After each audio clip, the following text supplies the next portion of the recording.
Personne ne doit dormir à la rue. Avant d'ouvrir le camp, personne ne dormait à la rue dans la ville. Quand un jour, il y avait une situation sociale où on nous apprenait que quelqu'un dormait dans sa voiture, par exemple, parce que, je ne sais pas quoi, il est parti de chez lui, il s'est fait virer, ou on allait tout de suite trouver une solution d'hébergement. Mais personne ne doit dormir dans la rue. Et c'est en ça qu'on dit que c'est de l'accueil inconditionnel. Moi, j'ai pas à demander, le maire, il n'a pas demandé d'ailleurs, à quelqu'un s'il est en situation régulière avec ses papiers. Moi, j'ai pas demandé à quelqu'un, je vais contrôler vos papiers.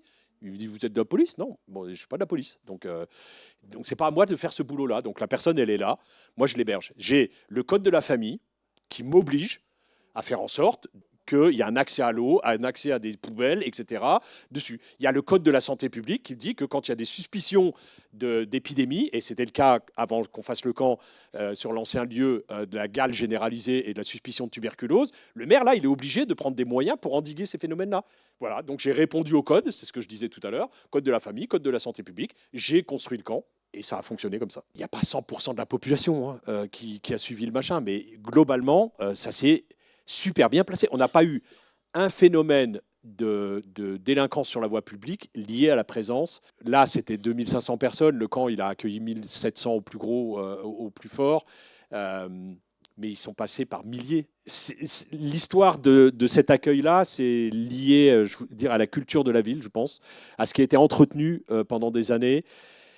Et ce qui continue, enfin, ce qu'on a continué tout au long de faire et de combattre les racismes, de combattre les exclusions, voilà, on a fait des campagnes. Moi, j'ai fait des campagnes de 4 sur 3 là, sur les gros panneaux sur la difficulté pour les jeunes de la collectivité de trouver un emploi, donc lié au faciès.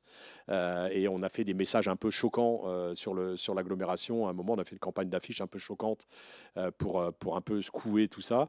Donc voilà, il faut lutter sans arrêt et sans concession aucune, et surtout pas se laisser intimider par l'extrême droite. Et moi, je suis persuadé qu'en France, il y a une majorité de gens qui sont bienveillants et accueillants.